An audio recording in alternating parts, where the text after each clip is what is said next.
Hello all welcome to Kerala stock market guide. അപ്പോൾ എന്തുകൊണ്ട് വിശേഷം? സോ 2 ദിവസത്തെ മാർക്കറ്റ് ഹോളിഡേക്ക് ശേഷം വീണ്ടും നമ്മൾ ആക്റ്റീവ് ട്രേഡിങ്ങിലേക്ക് പോവുകയാണ്. സോ വെള്ളിയാഴ്ചയാണ്. സോ നമുക്ക് വലിയ മൂവ്മെൻറ്റ്സ് ഒന്നും ഞാൻ പ്രതീക്ഷിക്കുന്നില്ല. ആൻഡ് ഇന്ന് വലിയ അഗ്രസീവ് ട്രേഡിങ്ങിലേക്കും പോകാനുള്ള പോസിബിലിറ്റി ഇല്ല. അപ്പോൾ നമുക്ക് ആദ്യം ഗ്ലോബൽ മാർക്കറ്റ് നോക്കുകയാണെങ്കിൽ തന്നെ ടോട്ടലി ഒരു നെഗറ്റീവ് സെൻറ്റിമെൻറ്റ്സ് മാർക്കറ്റ് നൽകുന്നതായിട്ട് മനസ്സിലാവുന്നുണ്ട്. ഡോ ജോൺസ് പോസിറ്റീവ് ആണെങ്കിൽ പോലും ഗിഫ്റ്റ് നിഫ്റ്റി സ്ലൈറ്റ്ലി ട്രേഡ് ചെയ്യുന്നത് നെഗറ്റീവിലാണ്. 160 പോയിന്റ്സോളം നെഗറ്റീവിൽ ട്രേഡ് ചെയ്യുകയാണ്. ജാപ്പനീസ് മാർക്കറ്റ്സ് നെഗറ്റീവ് ട്രേഡ് ചെയ്യുന്നു. സ്ട്രേറ്റ് ടൈംസ് ഹാങ്സങ് എല്ലാം നെഗറ്റീവിൽ ട്രേഡ് ചെയ്യുന്നു. സോ നമുക്കൊരു ഗ്യാപ്പ് ഡൗൺ ഓപ്പണിംഗ് നമുക്ക് പ്രതീക്ഷിക്കാം. ആൻഡ് യൂറോപ്യൻ മാർക്കറ്റ്സ് അടക്കം എല്ലാം നെഗറ്റീവിലായതുകൊണ്ട് തന്നെ ഇന്ന് വെള്ളിയാഴ്ചയും കൂടിയാണ്. സോ മേ ബി നമുക്ക് അത്യാവശ്യം വലിയൊരു മൂവ്മെൻ്റ് ഒന്നും ഞാൻ പ്രതീക്ഷിക്കുന്നില്ല. എന്തായാലും മാർക്കറ്റ് ഓൺ ആവട്ടെ, അതിനനുസരിച്ച് ഉചിതമായ തീരുമാനം എടുക്കാനായിരിക്കും എൻ്റെ ഒരു പോസിബിലിറ്റി എന്ന് പറയുന്നത്. അപ്പോൾ ഗ്യാപ്പ് ഡൗൺ ഓപ്പണിംഗ് ആണെങ്കിൽ ഞാൻ നെഗറ്റീവിലേക്ക് ടോട്ടലി പോകത്തില്ല. ഈ ഒരു ഗ്യാപ്പ് കണ്ടില്ല മാർക്കറ്റിന് മേ ബി ഈ ഒരു ഏരിയയിൽ ഹോൾഡ് ചെയ്യാൻ പോസിബിലിറ്റി ഉണ്ട്. ഒരു അത്യാവശ്യം നല്ലൊരു സെല്ലിംഗ് പ്രഷർ നേരിടുകയാണെങ്കിൽ 23,000 എന്ന് പറയുന്ന സോണ് മാർക്കറ്റിൻ്റെ ഒരു ഡിമാൻഡായിട്ടായിരിക്കും ഞാൻ കൺസിഡർ ചെയ്യുക.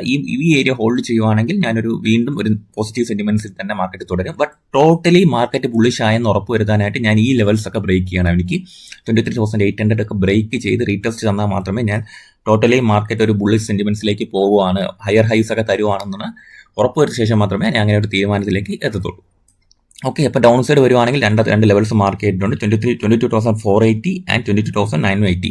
ഈ ലെവൽസ് ഒന്നും ബ്രേക്ക് ചെയ്തില്ലെങ്കിൽ മാർക്കറ്റിൽ ഒരു ബുള്ളിഷ് വ്യൂ തന്നെ കണ്ടിന്യൂ ചെയ്യാം. നമുക്ക് സ്ലൈറ്റ്ലി ആൻഡ് അഗ്രസീവ് ബുള്ളിഷ് വ്യൂവിലേക്ക് ഞാൻ പോകണമെങ്കിൽ ഒരു ഹയർ ഹൈസ് തന്ന് റീടെസ്റ്റ് ചെയ്യണം. ഓക്കെ, സിമ്പിൾ വ്യൂ ആണ് ഞാൻ പറഞ്ഞു വന്നേക്കുന്നത്.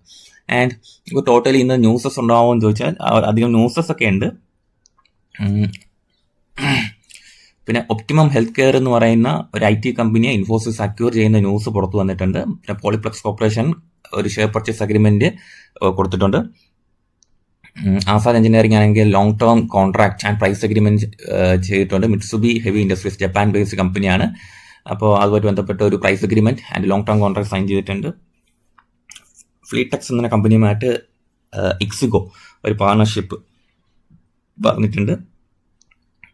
പിന്നെ ഗ്ലോബൽ ഹെൽത്ത് മേതാന്ത എന്ന് പറഞ്ഞ company 400 bed multi speciality hospital വാരണാസിയിൽ തുടങ്ങുന്നുണ്ട്. മോസ്റ്റ്ലി 550 കോടിയാണ് അതിൻ്റെ ഇൻവെസ്റ്റ്മെൻറ്റ്സ് എന്ന് പറയുന്നത്.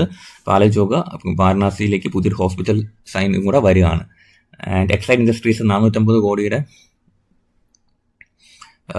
ഒരു ഷെയർ പർച്ചേസ് എഗ്രിമെൻറ്റ് സൈൻ ചെയ്തിട്ടുണ്ട്. ടോട്ടൽ ഇൻവെസ്റ്റ്മെൻറ്റ്സ് ഓഫ് 4,802 കോടി. ഓക്കെ, പിന്നെ ഈ IREDA ഡിവിഡൻഡ് പ്രഖ്യാപിച്ചുകൊണ്ട് 0.6 per ഷെയർ ആണ്. അപ്പോൾ ഇങ്ങനത്തെ ന്യൂസസ് അവിടെ എവിടെയായിട്ടൊക്കെ വരുന്നുണ്ട്. റിലയബിളി ഇതൊക്കെ സ്റ്റോക്സിൽ റിസംബിൾ ചെയ്യുമോ എന്ന് അറിയാൻ മാർക്കറ്റ് ഓപ്പൺ ചെയ്യുക തന്നെ വേണം. അപ്പം ഓൾറെഡി ഞാൻ ഹോൾഡ് ചെയ്യുന്ന സ്റ്റോക്സ് ഏതൊക്കെയാണെന്ന് വെച്ച് കഴിഞ്ഞാൽ ഞാൻ അക്യുട്ടാസ് ഹോൾഡ് ചെയ്യുന്നുണ്ട്. ഞാനത് ഗ്രൂപ്പിൽ അപ്ഡേറ്റ് ചെയ്തിട്ടുണ്ടായിരുന്നു. അക്യുട്ടാസ് അത്യാവശ്യം നല്ല പ്രോഫിറ്റിൽ ഞാൻ ഹോൾഡ് ചെയ്യുന്നുണ്ട്. കുറച്ച് ക്വാണ്ടിറ്റി പ്രോഫിറ്റ് ബുക്ക് ചെയ്ത ശേഷം ഞാൻ ഹോൾഡ് ചെയ്യുന്ന സ്റ്റോക്കാണ് അക്യുട്ടാസ് എന്ന് പറയുന്നത്. ആൻഡ് നമുക്ക് വെയിറ്റ് ചെയ്യാം എന്താകുമെന്നുള്ള കാര്യം. ആൻഡ് നമ്മുടെ ടെലിഗ്രാം ചാനൽ ജോയിൻ ചെയ്തിട്ടില്ലാത്തോ ജോയിൻ ചെയ്യാൻ ശ്രമിക്കാം. ഇപ്പോൾ 100+ സബ്സ്ക്രൈബേഴ്സ് ഉണ്ട്.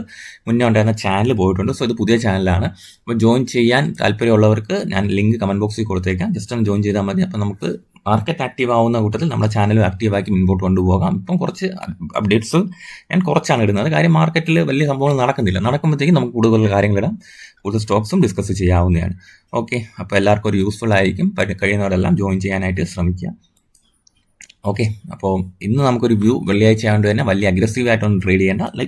ലൈറ്റ്ലി നമുക്ക് മാർക്കറ്റ് നോക്കിയ ശേഷം മാത്രം കാര്യങ്ങൾ തീരുമാനിക്കാം. നിഫ്റ്റിയുടെ ലെവൽസ് എന്തെങ്കിലും മാറ്റം ഉണ്ടെങ്കിൽ ഞാൻ അപ്ഡേറ്റും ചെയ്യാം. Okay, so thank you.